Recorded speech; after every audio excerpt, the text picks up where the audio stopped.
as the interfaith statement. So in prayer, I would ask that you please reflect upon these words. We acknowledge that we are on the unceded ancestral homeland of the Ramaya Toshaloni, who are the original inhabitants of the San Francisco Peninsula. As the indigenous stewards of this land and in accordance with their traditions, the Ramaya Toshaloni have never ceded, lost, nor forgotten their responsibilities as the caretakers of this place, as well as for all of the peoples who reside in their traditional territory. As guests, we recognize that we benefit from living and working on their traditional homeland. We wish to pay our respects by acknowledging the ancestors, elders, and relatives of the Ramaya Tush community and by affirming their sovereign rights as First Peoples. This is an interfaith community. Whatever our individual belief, it can be freely expressed here with no apologies. If we are invited to offer a prayer in this setting, it should be offered according to the tradition with which we identify. If we are invited to speak on a subject from the perspective of our tradition, we are free to do so without fear of offending those who come from another tradition. We come together as people of faith to learn from each other, that we might better understand the multiplicity of faith traditions in our city and in our world. Now, for the benefit of our speakers and one another, we have this tradition of sending this microphone around the room to know who's in the room. And I know that there are a lot of clergy here who are used to giving sermons. And there are good-intentioned people who would like to make announcements. This is not the time for that.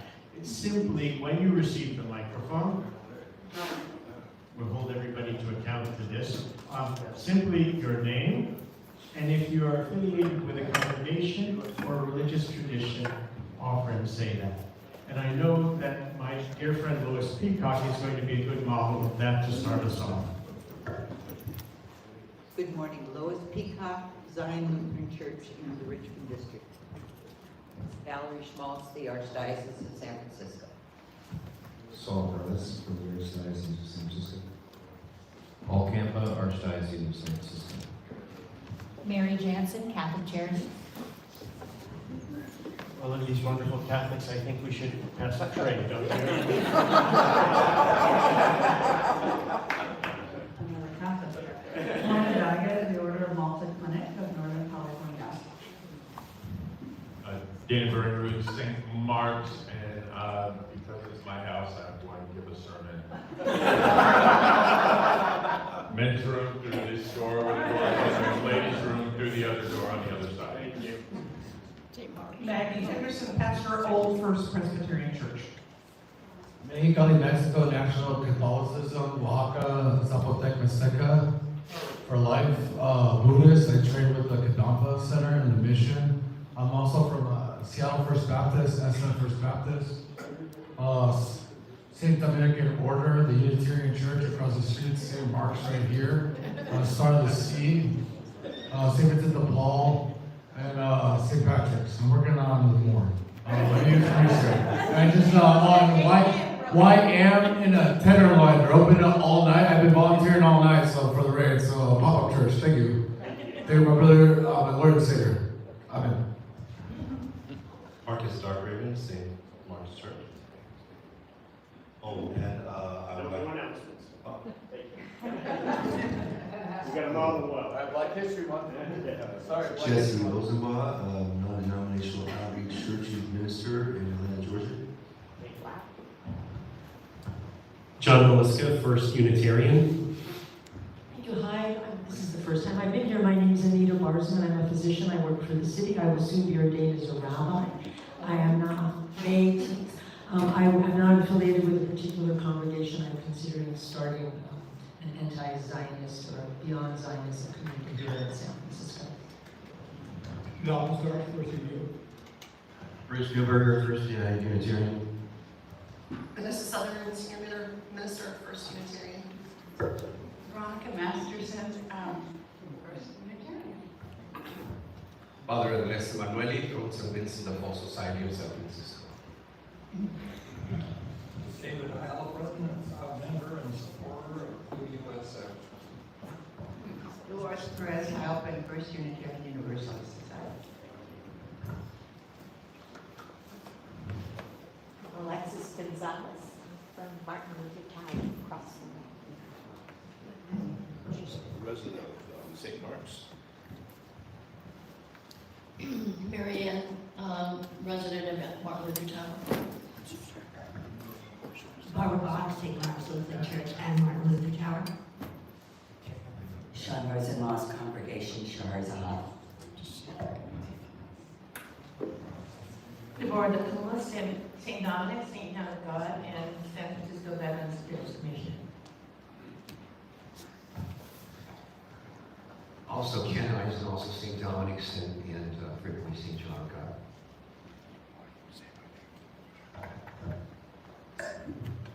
Hi, I'm Sharon Dunker with the San Francisco Advocacy Council. John Paul Soto with Lutheran Social Services. Daniel Borswitz, interim pastor at Metropolitan Community Church, San Francisco. Ellen Hammerly, Catholic Charities. Hi, John Temple, Temple Emmanuel, San Francisco, and I'm a Zionist. Tondra Yu, St. Mark's Square. Good morning, everyone. Tessa Rubrell, Callejo, San Francisco Interfaith Council Board, and St. Agnes Catholic Church. Good morning, Karen Milano Lagoon, Church for the Fellowship of All Peoples, and also the UU Church just across the street. And delighted to be here.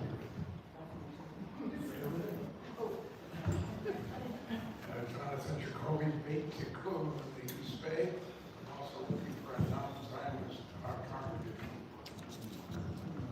Susan Holland from the Noe Valley Church in San Francisco. Jeanette Smith from the Noe Valley Church. Sister Mary Winnie from Fraternity Notre Dame. David Zucker, an unaffiliated Jew. Susie Smith, St. Mark's. Father Christian Lara, the Episcopal Church of the Incarnation in the Sunset. Marilyn Sater, the Episcopal Church of the Incarnation in the Sunset. So Gonzalez from St. Boniface Church, and also a delegate from Discerning Deacons, the commission created by Pope Francis. Katie Dudgeon with Reach Global, the missional arm of the Evangelical Free Church of America. Mike Edwards with the City Mission and Christ Church for City. Gabriela and Congregation or Shalom and San Francisco Center for Spiritual Living.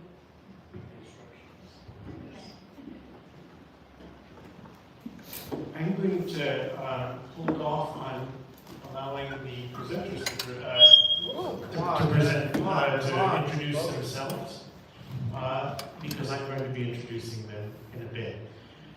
I just want you to look around this room.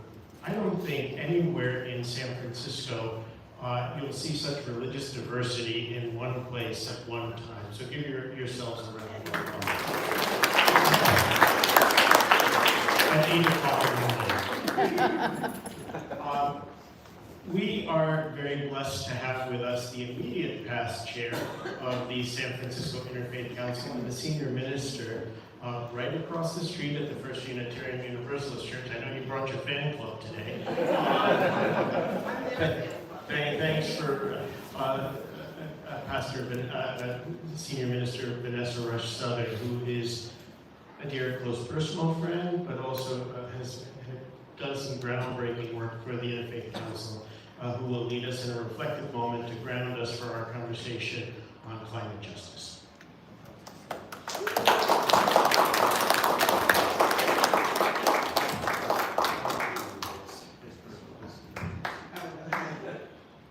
Good morning. I didn't know if we would actually have a chance to be here. We've been blown onto the roads, but the skies parted, so, I think the universe is with us all tonight. I'm going to believe that. Thinking about about the topic for today. I'm really looking forward to Gregory's reflections and sharing with us.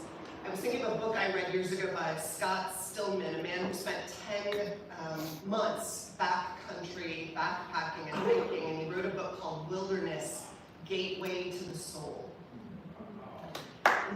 And Stillman wrote these words, which I loved: "We are born searching, constantly seeking something that we cannot name, something we want so desperately but cannot describe.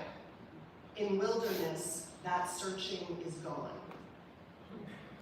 What he describes is that sense of belonging that many of us find in nature, that sense of connection to something that is beyond us, created from the same life force that we're created by and connected to, that dissolves our ego and also our sense of aloneness, something that cannot be taken away from us. An important thing to ground ourselves that many of us find in our own spiritual and religious traditions. In nature, I find a whole bunch of restorative powers and insights that I'm sure many of you find, which is probably part of what draws your religious commitments to a moment like this today and to the subject that we're talking about today. It's that sense of belonging. For many of us, it's the ability to get perspective, to be right-sized, right? That experience we have. Nothing right-sizes us like standing in the shadow of a mountain or with our hands on a giant sequoia or by the ocean to remind us of this thing that's bigger than us, that was here long before us, that will hopefully endure long beyond us. And so we get the right perspective on our place in life. Our ego, again, dissolves into a perspective that actually puts it correctly in relationship to the world and our place in it. Nature for me is also an incredible teacher. Nature is just one big metaphor, right? I mean, constantly the connections of the mycelia under the ground and the ways that all creation is connected. But also if you think like I do about the huge forest fires and life that just comes back after them, a reminder of resurrection, or the grass that pushes through the concrete in the city always reminds me of this life force that will not be snuffed out, which, you know, we all need to be reminded of. Or just this last week, I went to the Staten Island Preserve. If you haven't been there, it's so worth it. At dusk, all of these birds this time of year fly in. It's extraordinary. And there are farmlands right by the side of the road on one side, and I was looking at all these sort of scraps of previous harvests and thinking how the ground looks so dead, but we all know underneath life is regrouping after a season of expenditure, the way it does for us too after a season of expenditure or after times of loss, but it's there, ready for another season of expenditure, and we sometimes have to remember that that's true for us too.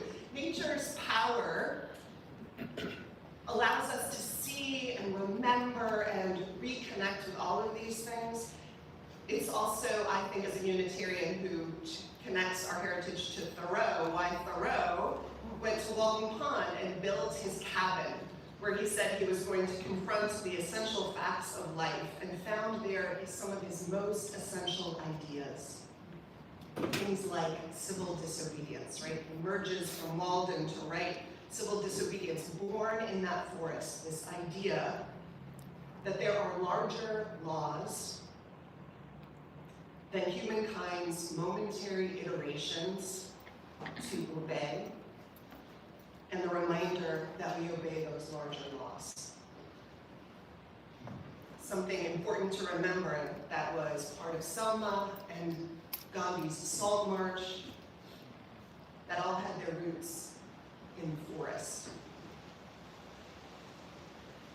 So you and I sometimes need reminding that we are made for nature. It is not made for us. Studies show that we heal faster in hospital rooms that have views of nature or landscape, which is why, if you notice, if you go to UCSF, there are no Degas and Picassos on the walls anymore. they have read the literature too. There are landscapes and photographs of flowers because it heals us. And so, to that end, and to today's purpose, I do sometimes wonder whether all the anxiety that we're increasingly feeling and the stress and the depression is because our bodies literally feel what's happening to our earth. The way dogs can smell cancer, some dogs, right? The panicky feeling that I remember having once in Phoenix for one of our annual General Assemblies in June. Of course, we have to meet when it's cheap. And I arrived and I went out for lunch after dropping off my bag, and I had what I can only call this like animalistic, atavistic response where I was like, oh, I need to get out of here. Life is not meant to survive here. I think we know what's happening with larger life. We know in our bones what we confront right now. So in that spirit, we gather fullness. And I open with these words of grounding prayer. Spirit of life and love, God, by all the names we know you and beyond all naming, in this particular place on earth that is surrounded by so much gorgeous nature and green space and ocean and towering redwood trees, so much access to connection, may we be grateful. May we remember the larger life that runs from you through all nature and through us, one family of creation called to mutual care. And may we human beings do what we are called to save what saves us. Amen.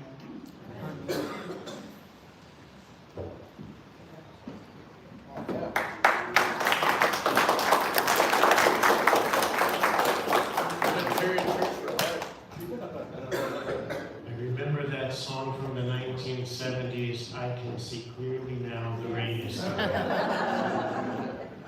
And I hope that that's a sign, because we've been in turmoil, and our souls have been rocked. And yet, we all woke up this morning to rain, and something greater than us has opened the heavens and allowed us to be together in calm and in peace.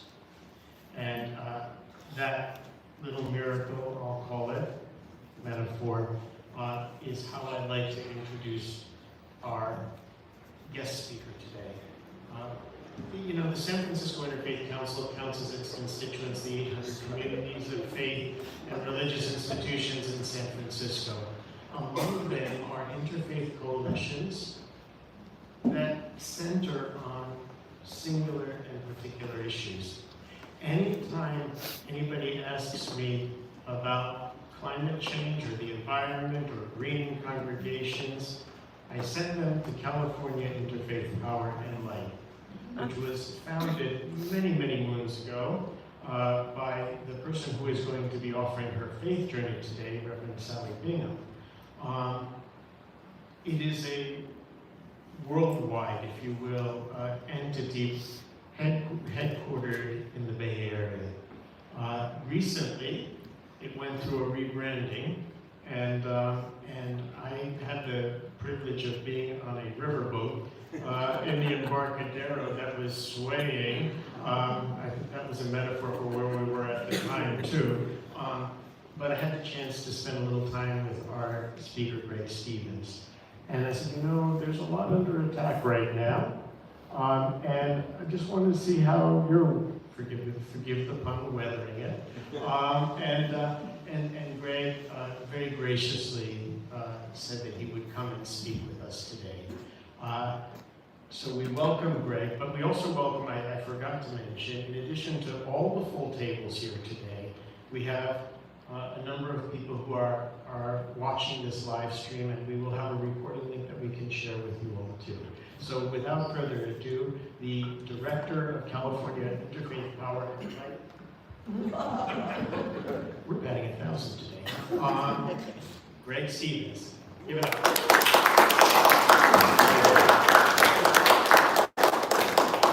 This morning when I was getting ready, I found a Dramamine that I bought that day for the boat. Because the year before we were on the boat, they give you these little things for your wrist this that are supposed to help? Okay, so I grew up a Baptist, and in my Baptist tradition, it usually wasn't 8 a.m. when we met, but we were alive, right? And so I need you to come alive a little bit. I'm going to chant something, and you're going to hear it, and memorize it, and chant it with me in a little second, right? We are unstoppable, another world is possible. We are unstoppable, another world is possible. We are unstoppable, another world is possible. We are unstoppable, another world is possible. One of the things we have to do is have a little climate hope, a little joy, and as churchy people, as religious people, that's what we get to bring to this space, is our hymns and our songs and our movement. So bring that joy into these spaces, it's critical. Because, this is the doom and gloom part of the talk, because if you've read the news, if you've read anything about climate change, it's not pretty, it's not going too well. We're facing a climate change denying administration who's dismantling the EPA and a lot of the things that Sal has fought for and that I get to fight for now, and it's terrifying. New heights in global temperatures. If you read the news, that every single summer it's the new hottest summer on record. New lows in ecological degradation and new setbacks in our global work towards sustainability, equitability, and inclusion. In other words, if you don't have a meditation practice, now's the time to cultivate one. The UN Secretary General Antonio Guterres gave a talk at Columbia 2 years ago. So all of this, again, is 2 years worse, kind of how you can think about it. He said this, I like quoting the UN Secretary General because this isn't some left-wing guy out there doing it. This is the guy who leads the UN. And so there's a little more oomph to it, I think, when we're trying to build bridges. Humanity is waging war on nature. This is suicidal. Biodiversity is collapsing. 1 million species are at risk of extinction. Ecosystems are disappearing before our eyes. Deserts are spreading. Wetlands are being lost. Every year we lose 10 million hectares of forests. Oceans are overfished and choking with plastic waste, but plastic straws are back, if you saw that. Yeah. The carbon dioxide they absorb is acidifying the seas. Coral reefs are bleached and dying. Apocalyptic LA, you can say this, but LA fires and floods, cyclones, and hurricanes are increasingly the new normal. And that's where I write again, if you watch the news, you know that this is the new normal. That because of climate change, the land in LA is drier, and there's not these natural burns that, well, not natural, there's not the burning of the forest that indigenous folks would do to kind of control this sort of thing. Mike Davies actually wrote a book on this a couple years ago about how LA is like a match ready to be lit. But because the land is so dry, when the utility companies don't invest in their equipment and fix them, and then they fall and break and start these fires, the land is so dry that it just eats it up. So the energy companies that are pumping fossil fuels into our energy system are also the ones who are burning down and causing these wildfires. And because they've exacerbated climate change, it's exacerbating the problem.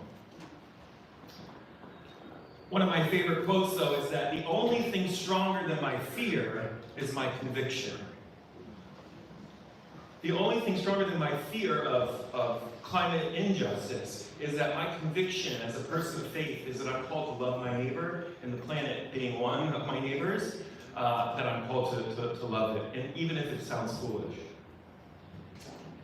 And as a religious people, I think that that's what we bring to the table often is hope and this deep sense of conviction that another world is possible. A world where everyone has access to quality, clean water, and clean energy. As a religious people, we do this sacred work from a place of compassion and care. We bring a tenderness to the movement. I like that word, tenderness. We bring a sense of care and tenderness to the movement. Without it, and I've experienced this myself, we will get eaten alive by our anger. And one of my favorite stories to tell, sorry if you've heard this before, is that in my activism, I have gone into a Wells Fargo bank, and we had all the flyers that say, divest from fossil fuels, change your bank to a credit union, or something like this. And we were screaming and yelling, and the security was freaking out, and all the people who were walking in, they were like, what is going on, and why are these people yelling at us? But I've also walked in with ministers, and we were going, we are unstoppable, another world is possible. And the more we did that, joy was in the room. The security guards came over and were wondering what we were doing, but they were like, what's going on? Instead of like ripping you out the door, you know? And so it's fascinating when you bring that sort of hope and that joy that we as religious people do bring to the table, the way in which you can shift the conversation. And sometimes little things like that can make a huge difference in the ways in which we're perceived and the way in which we get our message out there.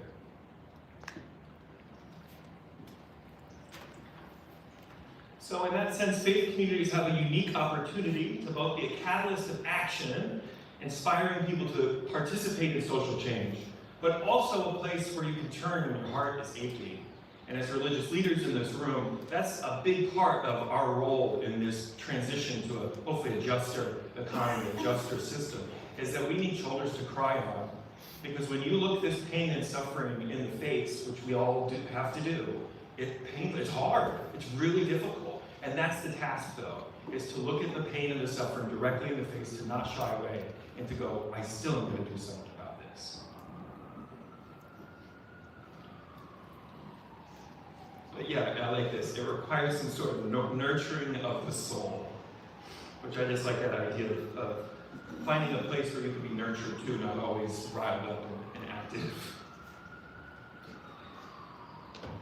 Something I wrote here is that, so at CIPL, we want to assist your leadership team in doing the activist side of things. So I went through seminary and I found out after seminary, I'm not the pastoral type necessarily. I'm the activist type. And so having this job's great because I can be around my religious friends without being a religious leader first, per se, and then poke them and stir them into action. One of the things, this is random in my notes, but it's an interesting thing, is that the Sikh tradition, Guru Nanak talks about how the world outside is a reflection of what's going on internally. And so if you look at the world outside, it means we all need to pick up our meditation practice because we're not doing too well, right? But this notion that what we do internally is also going to shape the external. And so as religious leaders, we also have that space to cultivate in people is, let's help people figure out what's going on internally, because if we can get some of those ducks in a row, we might be able to get the literal ducks in a row somewhere out there. So at California Interfaith Power Light, we do three main things, and that's narrative change. So in 2004, BP, British Petroleum, one of the largest oil companies in the world, went through a rebranding, and their logos turned green, and they came out with a carbon foot calculator, so that they could blame you for a short shower or long showers and something like this, right? And so we're trying to change the narrative to say that no, it's multinational oil companies that are causing these problems, not you who are using recycled water bottles and taking the bus and trying to take short showers and bringing recyclable bags to the grocery store. It's not your fault. And we can collectively do something about it. But that takes a lot of work and and we're also trying to do it through our various religious stories. So all of our religious traditions teach us to care for the earth in some way or another. They teach us to care for the natural world, for creation, for our neighbor, whatever it might be. And so finding and tugging on those threads is really important because a lot of us as religious people find our own meaning in those stories. And so if we can pull out the threads of climate justice in them, it'll have even more of an impact. Facilities updates. This is kind of the first thing that we really worked on, is that one of the cool things about a religious community or organized religious community is we have buildings. And when you have a building, there's certain things that you can do to model what it looks like to have greener, cleaner energy. And so we used to change light bulbs. Now we kind of all know that one. But putting solar up on buildings so that energy can come directly from the sun, which is, if you're Christian, a good metaphor. S-O-N-S-U-N. And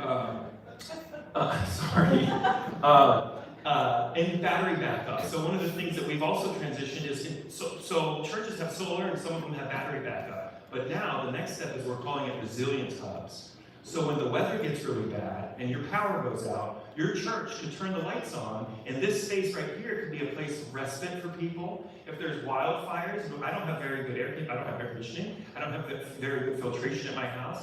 But if I came here into this room and it had rock solid air filtration, then I would have a place of respite. So it's like opening the doors of the church in a new way, of the community, I should say, synagogue, temple, in a new way that's saying we are actively on your side, especially during these times of climate upheaval. Or, when it's pouring down rain and people who live outside might need a place to stay.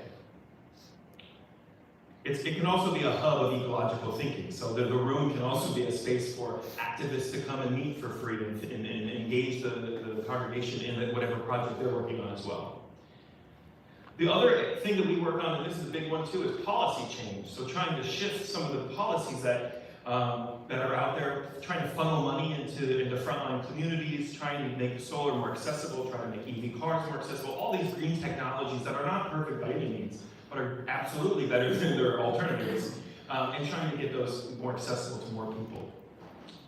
The things that we're working on now, we're kind of in this limbo phase where policy is being written by our legislators, and so we don't have the policies yet, so I couldn't tell you what we're working on right now. Last year we worked on the plastic bag ban, we worked on trying to get EV cars to be bi-directional charging, so like if your power goes out, you can plug your house into your car.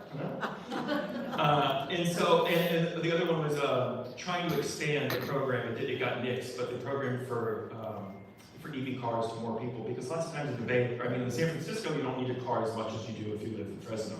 And so if we could shift those funds out of San Francisco to Fresno, where there's more open land, longer distance driving, that would be better. But this year, there's this one about making polluters pay. So 3 oil companies are responsible for 68% of the idle wells, which is a big problem really in LA, more so than up here. But Chevron, Area Energy, California Resources Corporation, it would take just a small percentage of these companies' profits from 2022 alone to clean up the toxic wells.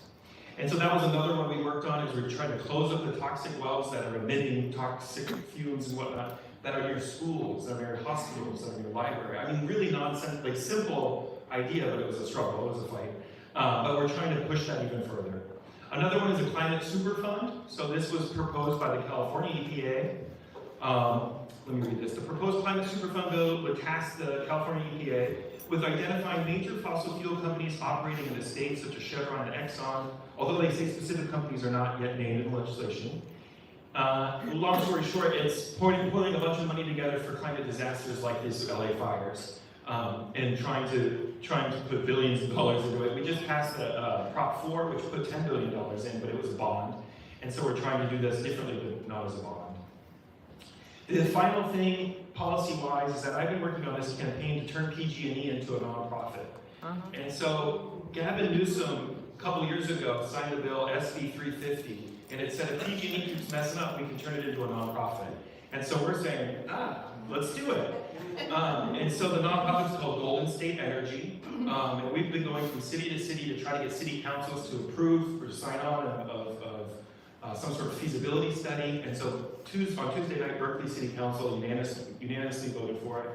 Richmond City Council did the same thing a couple months ago.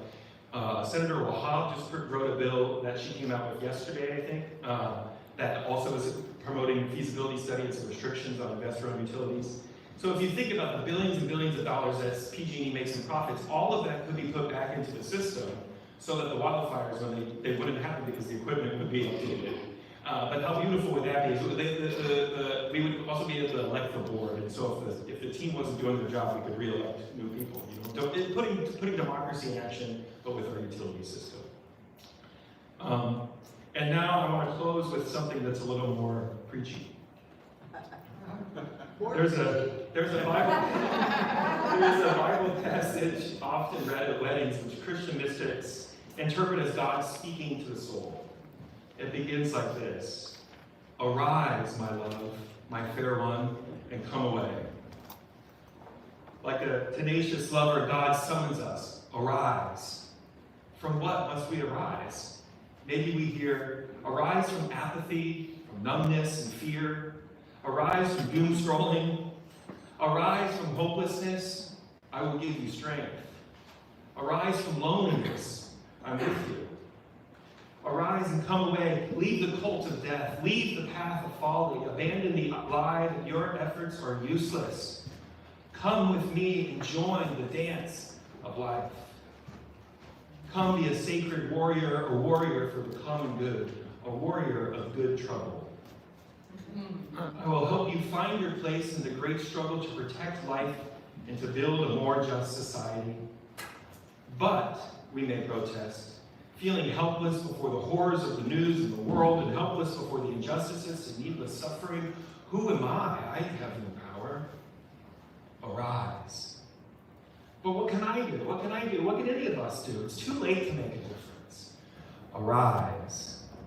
I don't have time. I don't have energy. I've got all these other things to deal with. Arise. The voice of love is like that. It may be soft, difficult to hear in a noisy world, but it is persistent. It may be subtle, but it never goes away. The love that created the universe, the love that stirs in our depths, the love that awakens our heart, that holy love sends us out into the world to become beacons of light, warriors of truth, and protectors of our planet. I may have 1,001 reasons to dodge love's call, but it comes again, the voice, arise, I love you, I need you. I'm calling from the trees and from the wind, from the very stones beneath your feet. I'm calling from the orcas and the salmon, from the black bear in the mountains, from the fig trees and vines. I'm calling from the people already suffering from a wounded earth and a changing climate. I'm calling from the future, from those who will inhabit this planet long after you are gone, and who depend on you to leave them a habitable world. Arise, my love, and join the effort to save our precious planet. Arise.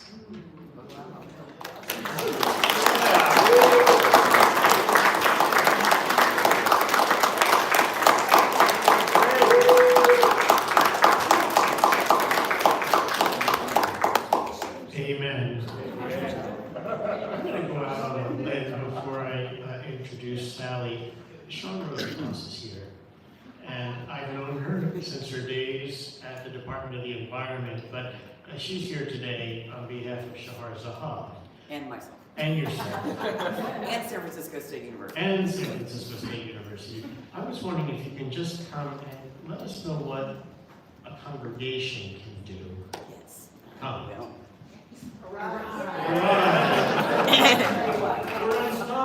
It rained all night, and I kept trying to think of reasons why maybe I didn't have to show up this morning. Maybe it would be called off because of the rain. Maybe I could pretend that my street was too flooded.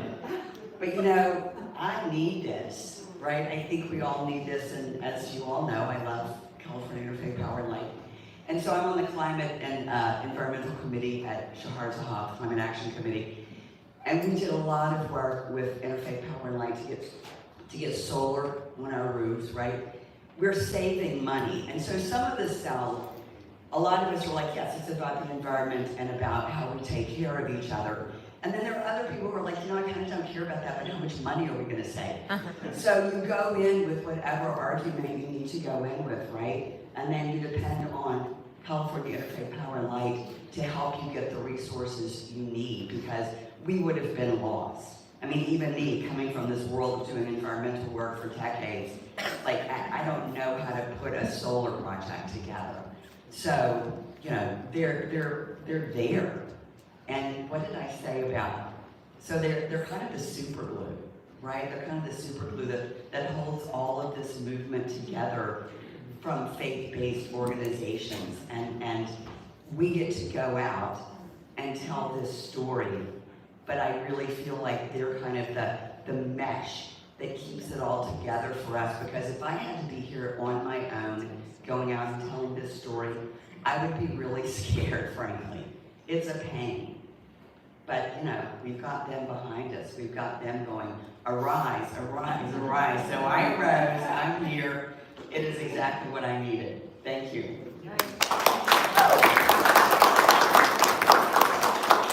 I chose to say that because each and every one of you has the potential to be the climate activist. And I know some of you might have some questions. And we have time for Greg to answer them. So Greg, would you come back up? I'll kick it off if people are not ready, but what can this or that congregation do right now? So I guess I'll say one as possible. One of the things that we suggest first is to form a green team or a climate justice working group of some sort. Because what that does is it forms some sort of organizational, there's history and knowledge, and it's a way of keeping the glue together. So the sermon on Sunday or the homily or the reflection is not always going to be about climate justice, right? But that green team can make sure that there's a new project or a new piece of legislation or a new something. But what that green team too can do is look at the three things we do: narrative change, policy, and facilities. How can we work on our facility? Let's think about it. Can we do an EV charger? Do we need to have funds for that? Is there a power company that is PG&E or San Francisco or whoever you get your power from, giving some sort of rebate? Utility companies will do this on those sorts of green electricity things. This kind of stinks. So there used to be a map that would show, the EPA produced a map of all of the climate injustices. And so pollution, acidified rain, and whatever it is. And you could type in your address and you could look at the map and see if you're in a climate vulnerable zone. Current administration has nixed it and taken it off the website. But one of the ways in which you can get funding sometimes is if you're in a more climate vulnerable zone. But again, yeah, forming that green team is a helpful way to think about that, to process that, and to try to rally people around it. But again, yeah, I would think about how the narrative can change as a green at your church. Is it no more styrofoam cups is your first one, you know? But everything you do isn't the solution to climate change, it's a way to teach people. It's a way to get them involved. So stopping styrofoam is not going to stop climate injustice, but it's a perfect place to start to Could you expand on the limitations or why a bond? It seems like you're saying a bond is not a way to go. Or policy. So I don't know the finances behind it, and it kind of scares me when I learn about it. Okay. But it's kind of like the money's not there, the money's being borrowed. And the money's being borrowed mostly from taxpayers, not from another source. And so it's kind of putting the burden on those who are already burdened, instead of making the big polluters pay. Understood. Thank you. Yes. I have a question about turning PG&E into a nonprofit. I think everybody's irritated with PG&E, but turning it into a nonprofit, I think, is not a magic bullet. And is there other options that have been looked at? Like in Alaska, they have electrical co-ops and So the Massachusetts. Did you guys look at that as an option, or? We actually have, I have 4 Stanford students as interns right now. And as we moved along in the campaign, I now tasked them with researching all the places in the world that have alternative just utility companies. And looking at these models, and then also looking at how they made the transition, if they transitioned. I know that in Germany they deregulated and re-regulated, and there's this interesting thing going on there. But yeah, so right now we're kind of in research mode of trying to create feasibility studies, but also tapping into some student interns to research what other places, I mean, even in California, like Palo Alto has its own electricity grid, there's SMUD in Sacramento, there are examples even here.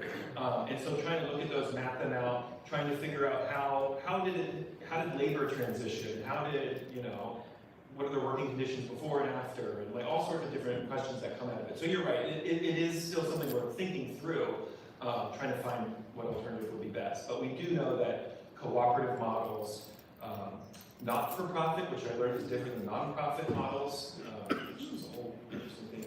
But yeah, so we're looking into alternatives. But the model basically is to try to make it as democratic as possible and not investor-owned. Yes. Will your students get involved in all the free community cleanups? I'm involved with the Hayes Valley one at like 6 a.m. I'm involved with the Marina one. Former Armed Forces per city. Will they volunteer for that? That's a good idea. I have one student who lives here in the city, and so I could try to plug her in. I'll just give you the advice. I'm good friends with the board person of Hayes Valley. They're the good one to contact. That's a great opportunity too to feel like you're really hands-on and doing something in your neighborhood. And I know that they have added like yoga. Some of the places, some of these random pop-up cleaning places will give. No, we have one too. Okay. Do you guys have a microphone or no? Yeah, there's a microphone. Yeah, we right gotta there. use a microphone. I need to listen.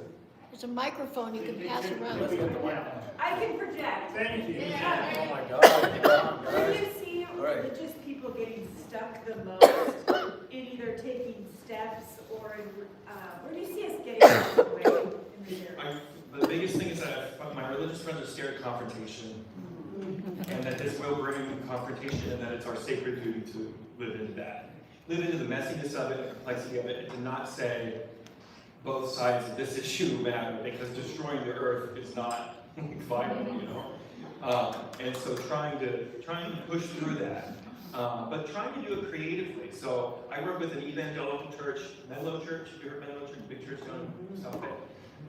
And the book that I give to that church is going to be different than the book that I give to my Unitarian sisters and brothers and non-conforming difference. And so, but that it's a step towards, you know, trying to get a little further. But you're meeting people where they're at, yet at the same time pushing them a little bit and pulling them a little bit, but doing whatever you can to try to make them more active in the movement. And I think that that's the big part too, is being active in the movement is what's going to change your consciousness of it. So it's going to open your eyes and your mind to the ways in which people are thinking about this. It'll give you hope because you'll realize that the 6 people in the activist meeting are all also working at community gardens and farmers markets and buying local and doing all that stuff. And you've never even seen them before. So when you're in community like that, when you're in the Green Team community, you can actually link up with other Green Team communities at other congregations and swap stories. And when you do that, you realize, oh my gosh, you had an angry board member, you had to convince 2 about solar, we did, and this is how we did it. And so you can work through some of those issues like that. 1, 2. Speaking of other faith traditions, some communities say the 70 or 80 years we spend on earth are arbitrary, considering the afterlife with the Almighty for all of eternity. Have you run into trouble talking with other faith communities that what we do here is just avoid sin in order to have heaven? I haven't, but I kind of avoid this. We have a partner, Green the Church. Ambrose Carroll leads it, and it's a lot of what we do, but it's specific to the Black church. And the Black church has historically, theologically been more conservative in my experience. And so it's fascinating to see him go into these places with theology that might be like that and totally be everybody's down for caring for the earth. I don't know how they do it, it's magical. But that's definitely someone's work. It's not mine. Sean, you want to get the last word in? You know, I just wanted to say something. Can I say something about community choice aggregation? Oh, yeah. Yeah. So as an interim to all of these things that we want to have happen with PG&E, in San Francisco, we have something called Clean Power SF. And basically the city of San Francisco goes out and purchases electricity and sells it to us, as opposed to buying our electricity from PG&E. So one of the things you can do in the interim for waiting, you know, what's going to happen with them, is to look at your utility bills, make sure that you're getting Clean Power SF, I assume that you are, and make sure that you have signed up for Super Green, because Super Green means that you're getting your electricity 100% renewable energy. Okay, so that's a great thing you can do just in the interim. And we've also done studies in San Francisco. PG&E still owns our grid here. It's almost like we rent the grid to ship our electrons in. We've done studies in San Francisco about purchasing the grid from PG&E, which SMUD did, right? It's doable. So I encourage you to look into those things, you know, because you've got so much time, right? So, anyway, that's a really quick thing that you can do. The community choice aggregates are really powerful. That's kind of where a lot of the people who are working on the current PG&E campaign came from. Is once we won that, we're like, let's keep going. Yeah. I was actually in the Richmond Library, and there was a sign put up by what is it, San Francisco Clean Energy? Yeah. And we've been in conversation with them because they are trying to buy the grid, but there was a little flyer that's a pop-up event where they're going to talk about it this Wednesday, I think. So even, you know, there are power players outside of just our little activist circles that are really thinking about this. The community choice aggregates are really cool though. So there's in in South Bay, there's Peninsula Clean Energy. Here we have ours. In the East Bay, it's Ava Clean Energy. The energy from these places is cheaper than PG&E. The rates haven't gone up, and the loan or the grants that they give us as a climate justice work are bigger. So we have a grant to install EV chargers at different congregations in the East Bay. And this is really cool. The church that founded the free breakfast program, where Black Panther started out of, is now going to be electrified and get solar panels and EV chargers probably. All through the grant from Ava Clean Energy. I think we have one final question. Could you explain the difference between PG&E being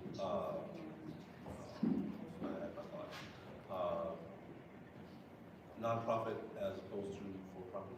Yeah, there's a really easy thing. Think about this. Is that we can elect who's in charge versus there's just a bunch of rich people in charge who don't even often live in California. And so we can't, you don't really have any say to that board, But if you have the elected team, they're responsible to you. And so you can re-elect them or de-elect them, but you have more democratic say in the process of what's going on, who's representing you and who's running the organization. There's a lot more to it than that, but in a very simple way, it's that. And so rather than a bunch of super really rich people, billionaires and millionaires running it, it would be regular people that we get to vote in. Can I just say one thing quickly? The Put America First agenda, I think, Economics 101 was the whole thing about the common field and different farmers grazing that field, and the incentive for individual farmers to overgraze it, because the consequences are now faced by him is faced by the overall society. So on a short, very narrow focus, it is about Put America First is going to help you. It may cause the world to continue to decline. So I think the idea of the Wells Fargo, the two conversations, the one where you're screaming and the one where you're going there with an uplifting message is very important, because now you're up against a common theme of Put America First, put this first, put us first. Everybody putting themselves first is going to cause destruction, but it's only when everybody sees the common interest that they have. So I do definitely like the idea how you talked about coming in with that uplifting theme.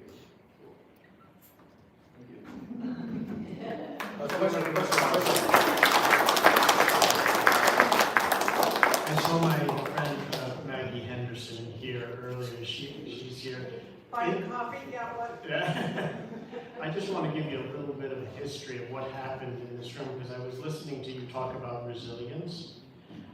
In December of 2017, there were rains here in biblical proportions. It was 2016, I'm sorry, and they closed the schools for the first time in San Francisco. That was a Thursday morning, and we had to make a big decision. Unfortunately, the Interfaith Council Board of Directors, which meets right after the breakfast, we kept the doors open. And Mayor Lee came to that board meeting because we had to vote whether the Interfaith Council would be able to receive a $3 million gift in order to fund the first navigation center. And it happened right here. But what happened in the process also was we went upstairs to the church and brought down all of those 7-day candles because it was so dark out. That's what we deliberated by. So I'm glad if you want to bring your car up and light up the church. On that note, our time is coming to an end, but before we go, I want to introduce Sally Bingham. We stand on the shoulders of those great pioneers who have allowed us to come to this point. Sally is a visionary. I've known her for a very long time, and her passion on this subject actually gave birth to the institution and the organization that presented today. And she has met with world leaders and has been able to make a difference in the issue of climate change. And so without further ado, I'd like to ask Sally to come and offer her faith journey.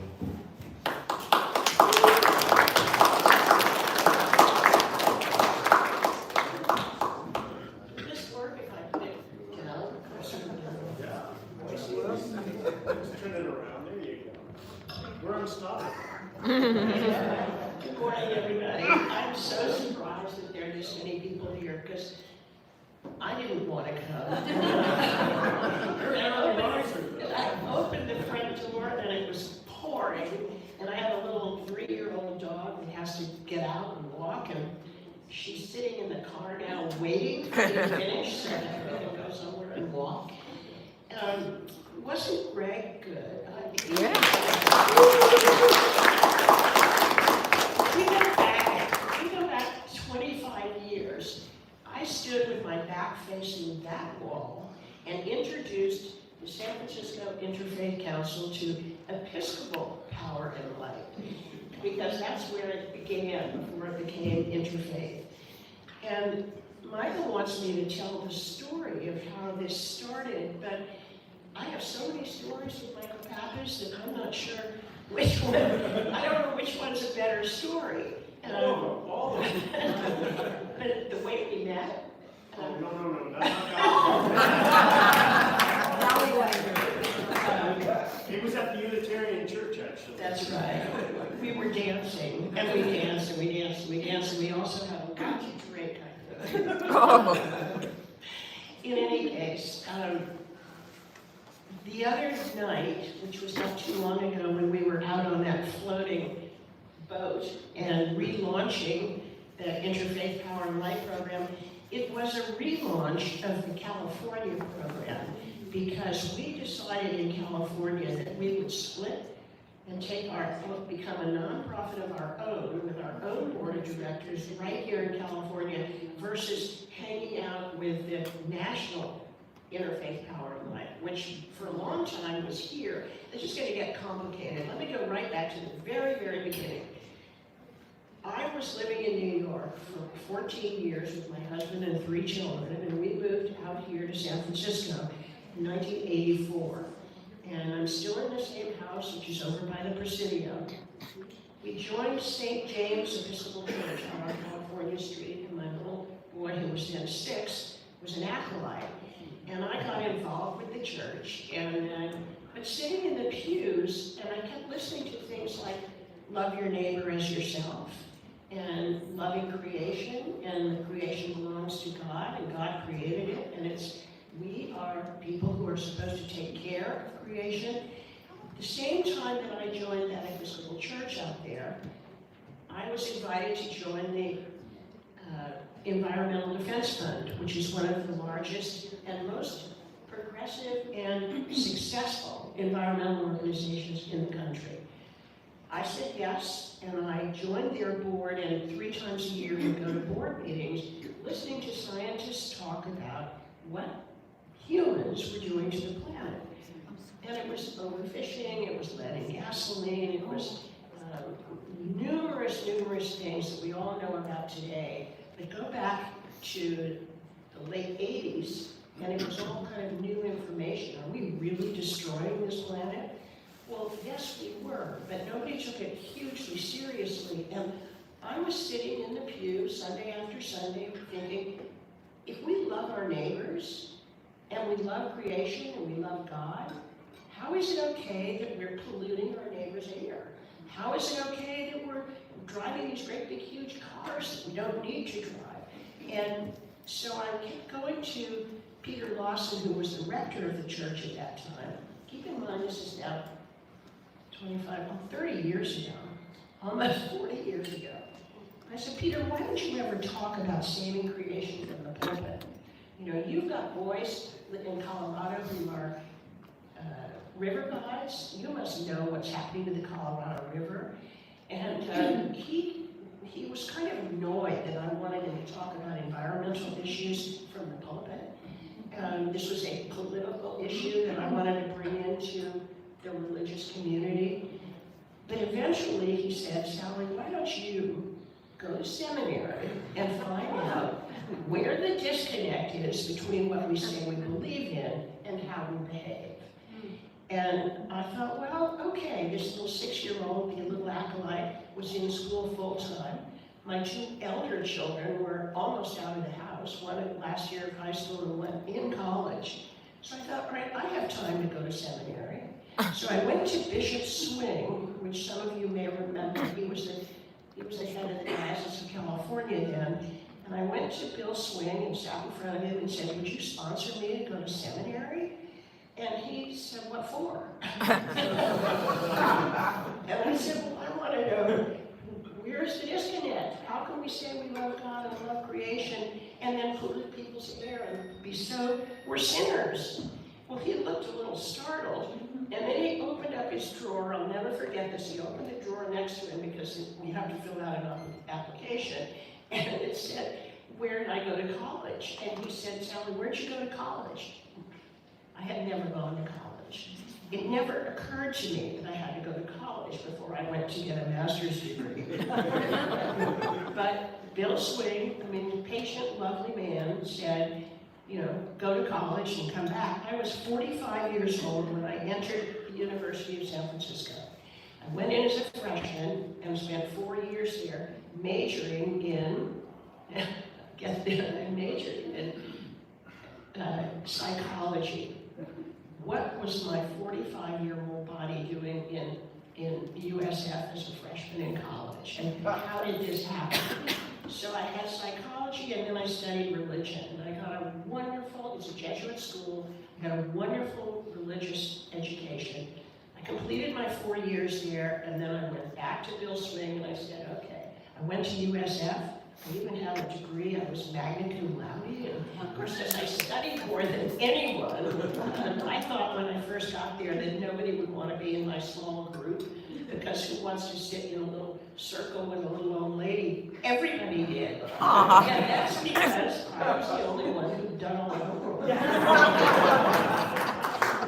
But one thing led to another, and Bill Swing did sponsor me, signed all the papers, and I went off to the Graduate Theological Union in Berkeley. And I met several other people who were interested in creation care, but nobody really doing anything about it. And I hadn't gone to seminary with the idea of ever becoming a priest. That was so far from my really wild imagination. But I went through, I did the 3 years in seminary, and then when I first got out, I went back to Bill Swing and I said, what if this is a real call to holy orders? I mean, you don't decide at some point in your life you're just going to become a priest.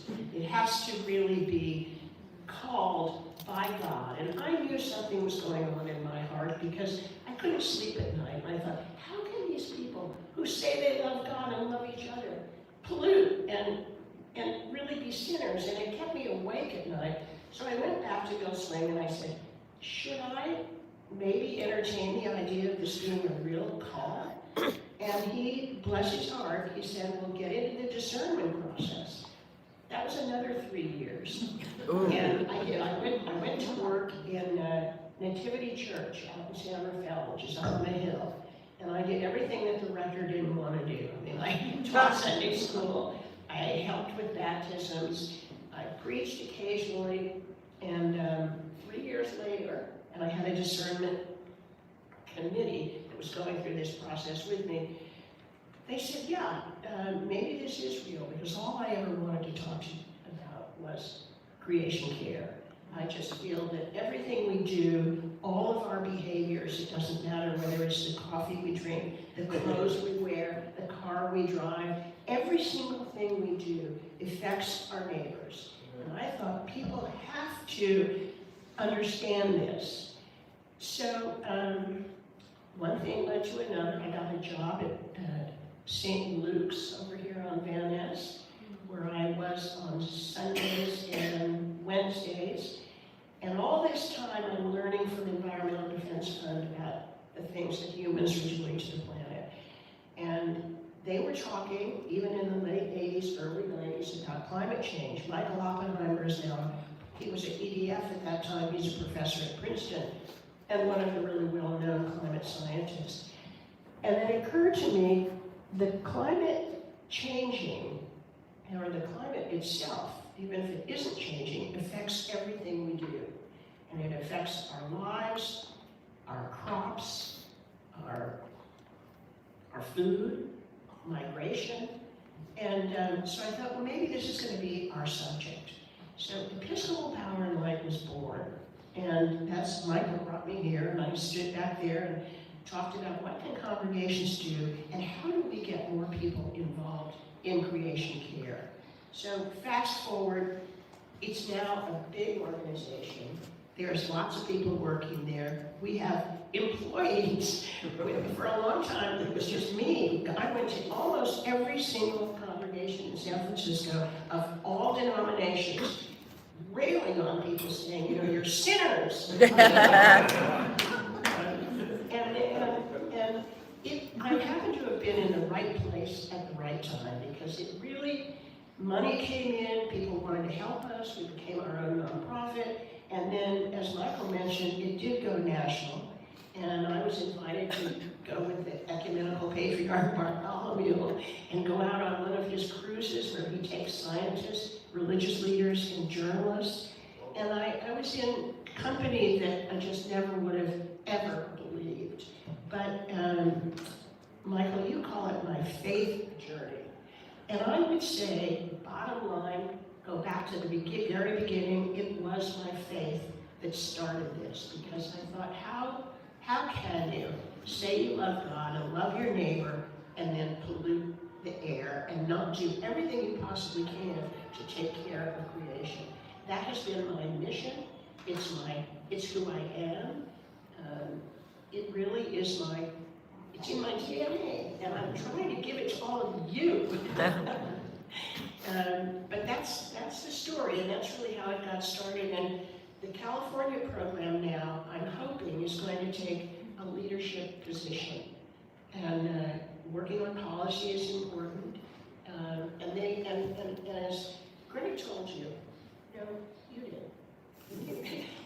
Anything that you are thinking about in terms of how can the congregation be more creation care sensitive, call the people at CIPL, because we have amazing resources. I mean, when we started, we were changing light bulbs, and now we're into public policy. But we have lots of resources. We can help you get solar on the roof of your congregation without any upfront cost, and you pay back from the money you're saving. So do be in touch with them, and thanks for listening to me babble on.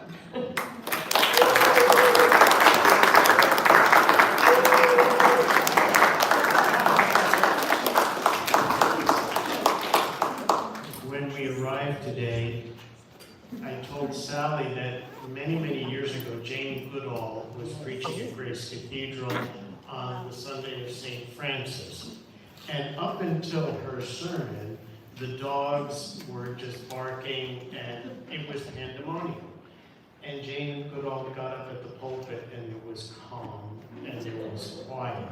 I said, Sally Bingham came today, and the heavens opened up. And the good prayers of all of the people that are here today. This has been a wonderful, wonderful day. A wonderful morning. I'm hoping that you'll take some time and speak with Greg on the way out. And we don't want to push anybody out, but we have a board meeting that is going to happen in about 15 minutes. So I would also ask you to be good stewards of the environment and make sure that you clean up around your tables and take all the information that has been put out there, so that we can be good stewards and good guests of St. Mark's. I did want to tell you that we will not be having a breakfast next month, okay? There are going to be some staff absences, and so we will reconvene on April the 10th. I'd like to tell you who the guest speaker is now. Some of you read the San Francisco Chronicle, and you know the person, Kevin Fagan. Oh. Kevin has a new book out, and I see Sister Renee here. When they were at risk of being evicted in the Tenderloin, I called Kevin, and he did a story on them. On the nuns, our French nuns, and it saved their place. And it really gave a face to people being evicted because of the rising cost of rents. Kevin has done some amazing stories on the homeless in San Francisco, so I hope you'll all be here on April the 10th. Just a reminder, we won't be here next month, but we will reconvene on April the 10th. So with that, I wish you all a beautiful and dry day, and clean up and work your way out so that we can have our board meeting. Bye-bye.